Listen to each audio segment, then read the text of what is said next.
남편의 서랍 속에서 낯선 여자의 이름이 적힌 통장을 발견했습니다. 매달 꼬박꼬박 20년 넘게 돈을 보낸 기록이 남아있더군요. 40년을 믿고 함께 산 남편. 그런데 서랍 깊숙한 곳에 숨겨진 통장 하나가 모든 걸 바꿔놓았습니다.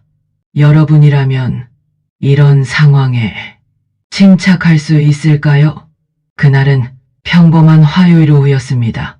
남편이 출장을 간 사이 저는 집안 정리를 하고 있었죠. 침실 서랍장 맨 아래 칸을 정리하다가 이상한 걸 발견했습니다. 낡은 통장들이 구석에 숨겨져 있었거든요. 거표지는 세월의 흔적으로 해지고 은행 이름도 거의 지워져 있었습니다. 이게 뭐지? 호기심에 통장을 펼쳐봤습니다. 첫 페이지부터 마지막까지 빼곡히 찍혀 있는 건 송금 기록이었습니다. 매달 15일 똑같은 금액이 20년 넘게 꾸준히 송금된 흔적들. 그런데 여기서 정말 이상한 건 수취인의 이름이었습니다. 이순옥. 40년을 함께 살면서 남편 주변 사람들은 다 안다고 생각했는데 이 이름은 처음 들어보는 거였어요. 친구도 아니고 동료도 아니고 친척도 아닌 도대체 누구일까요?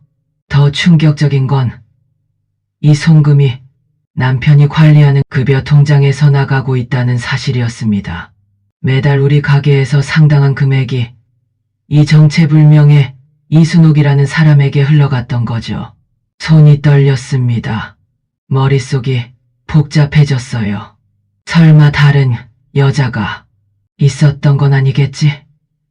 그날 밤부터 남편을 보는 시각이 완전히 달라졌습니다. 평소처럼 오늘 어떻게 지냈어? 물어보는 남편의 미소가 이제는 뭔가 감추는 것 같아 보였어요. 며칠 동안 저는 남편의 모든 행동을 관찰했습니다. 마치 탐정이 된 것처럼요. 남편은 여전히 아침에 커피를 내려주고 저녁에는 TV 뉴스를 봤습니다. 겉으로는 평범한 일상이었죠. 하지만 자세히 보니 이상한 점들이 보이기 시작했어요. 첫째, 가끔 핸드폰을 들고 베란다로 나가서 작은 목소리로 통화하는 일이 잦았습니다. 보통 거실에서 큰 소리로 통화했는데 말이죠. 둘째, 마트 다녀온다고 나갔다가 빈손으로 돌아오는 날들이 있었어요. 사려던 게 없더라고. 별일 아니라는 듯이 웃었지만 정말 그랬을까요? 셋째, 가끔 멍하니 허공을 바라보며 깊은 생각에 잠기는 모습을 봤습니다. 여보, 무슨 생각해? 아무것도 아냐? 대답했지만 그 표정이 평범해 보이지 않았어요. 그리고 결정적으로 매달 15일쯤 되면 남편이 유독 조심스러워 보였습니다. 혹시 돈 보내는 날이라 예민해지는 건가? 의심은 눈덩이처럼 커져만 갔어요. 밤에 잠들기 전까지도 아침에 눈 뜨자마자도 온통 그 생각뿐이었습니다. 20년 넘게 매달 상당한 금액을 아무리 생각해도 합리적인 설명이 떠오르지 않았어요. 가장 가능성이 높아 보이는 건 바로 그것이었습니다. 다른 여자와의 숨겨야만 하는 부적절한 관계. 하지만 확신이 서지 않았어요. 직접 물어볼 용기도 없었고요. 그래도 결국 저는 선택을 해야만 했습니다. 그 다음 주 일요일 남편이 친구 만나러 간다며 집을 나섰을 때 저도 몰래 뒤를 따랐습니다. 40년 살면서 남편을 미행한 건 이번이 처음이었어요. 가슴이 두근거렸습니다. 남편은 지하철 2호선을 탔습니다. 저도 다른 칸에 타서 조심스럽게 따라갔어요. 강남구청역에서 내리더니 버스를 타더군요. 20분 정도 가서 낯선 동네에서 내렸습니다. 여기가 어디지? 오래된 주택가였어요. 2, 3층짜리 낡은 건물들이 줄지어 서 있었죠. 남편은 그중 한 건물 앞에서 멈췄습니다.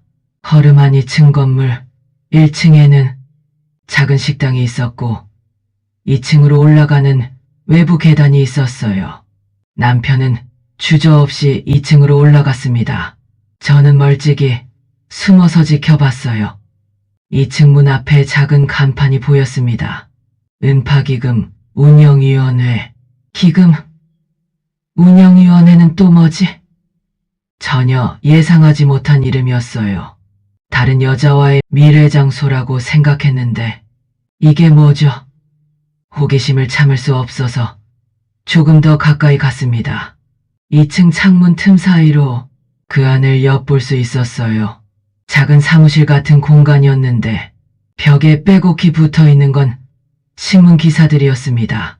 하도 건설 현장 붕괴 사고, 젊은 노동자 3명 사망, 안전, 규정 위반 논란, 그리고 그 기사들 중 하나에서 익숙한 얼굴을 발견했습니다. 젊은 시절의 남편이었어요. 기사 사진에는 20대 후반으로 보이는 남편이 공사 현장에서 동료들과 함께 찍은 사진이 있었습니다. 그 옆에는 생존자 증언이라는 제목의 인터뷰 기사도 있었고요. 이게 뭐지? 남편이 왜 여기 있는 거지?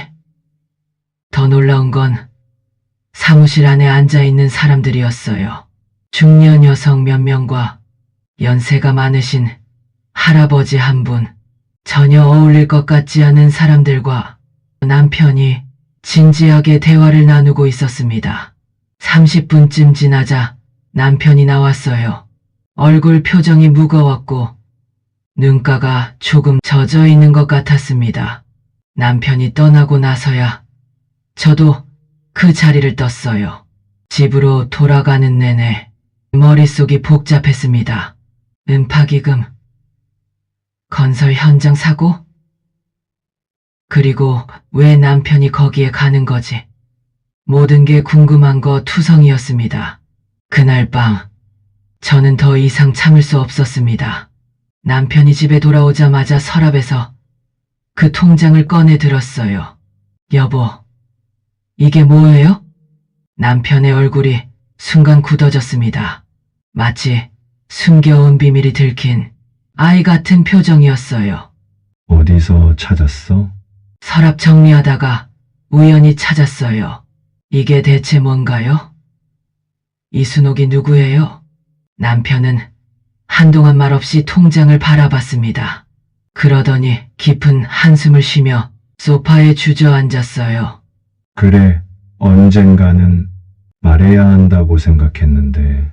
남편의 목소리가 떨리고 있었습니다. 여보, 당신 오늘 은파기금 운영위원회 갔죠? 남편이 깜짝 놀라며 저를 봤어요. 어떻게 알았어? 따라갔어요. 도대체 뭘 숨기는 건지 너무 궁금해서. 남편은 고개를 숙였습니다. 그리고 오랜 침묵 끝에 입을 열었어요. 1985년 28살 때 건설 현장에서 일했을 때야. 그날은 비가 많이 오는 날이었는데 현장 소장이 공기를 맞춰야 한다면서 작업을 강행했었어. 안전점검도 제대로 하지 않은 채 말이야. 내가 담당한 건 5층 철골 작업이었고 민수는 3층에서 콘크리트 작업을 했어. 민수는 나보다 1살 어린 27살이었지. 갓 결혼한 신혼부부였고 아내가 임신 중이었어. 그런데 오후 2시쯤 갑자기 쿵 하고 큰 소리가 들렸어. 3층 구석 바닥이 무너진 거야. 민수와 다른 동료 2명이 추락했어. 나는 5층에 있었으니까 직접적인 피해는 없었는데 내가 그날 아침에 3층 안전점검을 맡았었어. 철근 배치와 콘크리트, 양생 상태를 확인하는 게 내 역할이었는데 비 때문에 급하게 하느라 제대로 못 봤던 거야. 만약 내가 좀 더 꼼꼼히 봤다면 위험을 미리 발견했을지도 몰라. 민수는 그 사고로 세상을 떠났어. 다른 동료 한 명도 마찬가지였고 한 명은 평생 장애를 안게 됐지. 법적으로는 회사 책임이었어. 안전관리 부실, 작업 강행이 원인이라고 나왔거든. 나한테 직접적인 법적 책임은 없었어. 하지만 내 마음은 그게 아니었어. 내가 좀 더 주의 깊게 점검했다면, 내가 위험하다고 목소리를 좀 더 냈다면 민수는 죽지 않았을지도 몰라. 남편의 목소리가 점점 작아졌습니다. 40년이 지났지만 그날의 죄책감이 지금까지 남편을 괴롭히고 있었나 봅니다. 남편에게 물었죠. 그래서 김민수 씨 가족들에게 매달 생활비를 보낸 거예요? 남편이 고개를 끄덕였습니다. 재수 씨 혼자서 아이를 키워야 했어. 그 아이가 이제 대학생이 됐지. 그리고 몸이 불편하신 민수 어머니도 계셔서 생활이 어려웠거든. 처음에는 일시적으로 잠깐만 도와주려고 했는데 시간이 지나면서 이게 내 의무라고 생각하게 됐어. 내가 살아있는 한은 계속하는 게 내 마음의 죄를 씻어내는 거라는 생각이 들었어. 순간 눈물이 쏟아졌습니다. 불륜을 의심했던 제 자신이 너무 부끄러웠어요. 왜 말하지 않았어요? 이건 내 몫이라고 생각했어.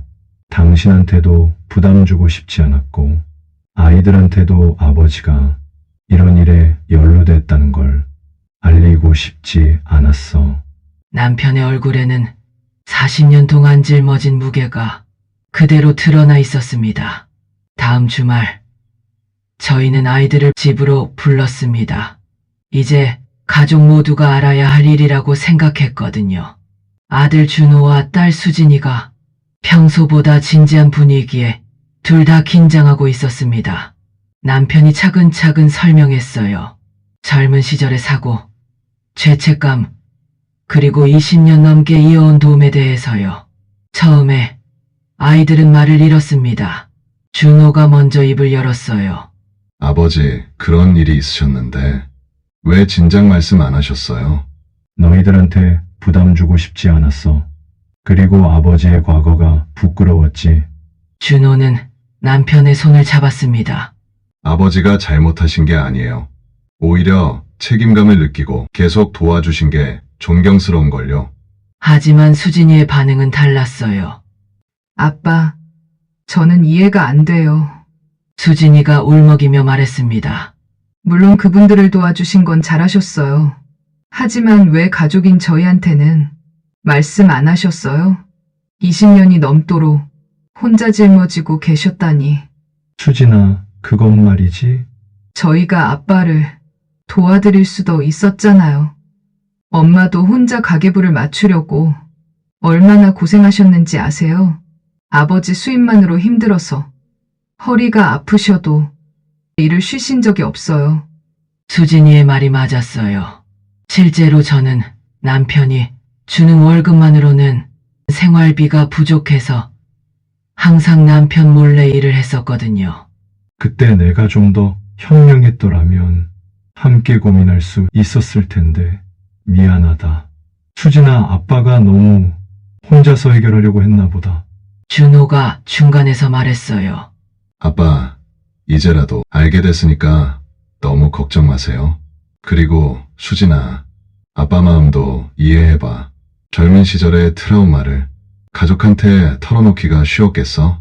그날 밤 늦게까지 저희 가족은 대화를 나눴습니다. 결국 모두가 합의한 건 이제부터는 이 일을 가족 모두가 함께 해나가자는 것이었어요. 수진이도 마지막에는 아버지를 안아주며 말했습니다. 아빠, 앞으로는 혼자 고민하지 마세요. 저희가 함께 할게요. 그로부터 3개월 후 저희 가족은 함께 김민수 씨 가족을 찾아갔습니다. 민수 씨의 부인 순옥 씨와 아들 성호 씨, 그리고 김민수 씨의 어머니를 뵈었어요. 처음에는 어색했습니다. 갑자기 가족 전체가 나타났으니까요. 하지만 순옥 씨가 따뜻하게 맞아주셨어요. 어서 오세요. 처음 뵙겠습니다, 사모님. 그동안 남편분이 저희를 도와주지 않으셨다며 어떻게 됐을지 너무 감사해서 어떻게 표현할 말이 없습니다. 순옥 씨는 눈물을 글썽이며 말했습니다. 남편이 떠나고 갓난아기 안고 어떻게 살아야 할지 정말 막막했거든요. 그런데 매달 생활비가 들어와서 성우를 키울 수 있었어요. 성우 씨도 인사를 했습니다. 아저씨 덕분에 제가 대학까지 갈 수 있었어요. 지금은 직장도 구했습니다. 정말 감사합니다. 할머니께서는 남편의 손을 꽉 잡으시며 말씀하셨어요. 아이고, 이 사람아. 우리 민수를 잊지 않고 이렇게 도와줘서 내가 어떻게 고마움을 표현해야 할지 모르겠네. 남편이 눈시울을 붉혔습니다. 어머니, 제가 더 감사해요. 민수를 기억하고 가족분들과 이렇게 인연을 이어갈 수 있어서요. 그날 저희는 함께 저녁을 먹었어요. 성우 씨가 말했습니다. 사실 저는 아버지 얼굴도 몰라요. 엄마 뱃속에 있었으니까요. 하지만 아저씨 덕분에 아버지가 어떤 분이었는지, 어떤 동료들과 함께 일했는지 알 수 있었어요. 순옥 씨가 덧붙였어요. 이제는 그만하셔도 돼요. 성우도 좋은 직장에 들어갔고 저도 작은 일을 하고 있거든요. 그동안 정말 감사했습니다. 남편이 말했습니다. 아닙니다. 이건 제가 계속해야 할 일이에요. 민수와의 약속이니까요. 그 순간 저는 깨달았어요. 남편에게 이 일은 단순한 경제적 도움이 아니었다는 걸. 젊은 시절 잃어버린 동료에 대한 그리움, 미안함, 그리고 사랑이었다는 걸 말이죠. 집으로 돌아오는 길에 수진이가 말했어요. 아빠, 이제 이해해요. 왜 혼자 하려고 하셨는지. 준호도 덧붙였습니다. 하지만 이제는 혼자 하지 마세요. 저희도 함께 할게요. 그래서 지금은 저희 가족 모두가 매년 민수 씨 기일에 함께 참석하고 명절에는 안부를 묻고 있어요. 성우 씨는 이제 결혼을 앞두고 있고 순옥 씨는 작은 카페를 운영하고 계세요. 할머니께서는 건강하게 지내고 계시고요. 그리고 저희는 새로운 가족의 의미를 배웠습니다. 가족이란 피로 이어진 관계만이 아니라 마음으로 이어진 모든 인연이라는 걸 말이에요. 여러분, 이 이야기를 들으시면서 무엇을 느끼셨나요? 처음에 저는 남편을 의심했습니다. 숨겨진 통장, 정체불명의 송금 기록을 보고 최악의 상황을 상상했죠. 하지만 진실은 의심보다 훨씬 따뜻했습니다. 40년을 함께 산 부부지만 서로 모르는 상처와 아픔이 있었어요. 혼자 짊어지고 있던 무게가 있었고요. 때로는 가장 가까운 사람에게도 말하지 못하는 그런 비밀이 있습니다. 그 비밀이 반드시 나쁜 것은 아닐 거예요. 때로는 그것이 깊은 사랑의 표현일 수도 있거든요. 남편의 20년 넘은 침묵은 가족을 보호하려는 마음이었고, 동시에 떠난 동료에 대한 의리였습니다. 지금 우리 집 거실에는 2장의 사진이 있어요. 하나는 저희 가족 사진이고, 다른 하나는 젊은 시절의 민수 씨와 저희 남편이 함께 찍은 사진이에요. 매일 그 사진을 보면서 생각해요. 진실은 때로 우리가 상상하는 것보다 더 아름다울 수 있다는 걸. 그리고 사랑은 때로 침묵의 형태로 나타나기도 한다는 걸.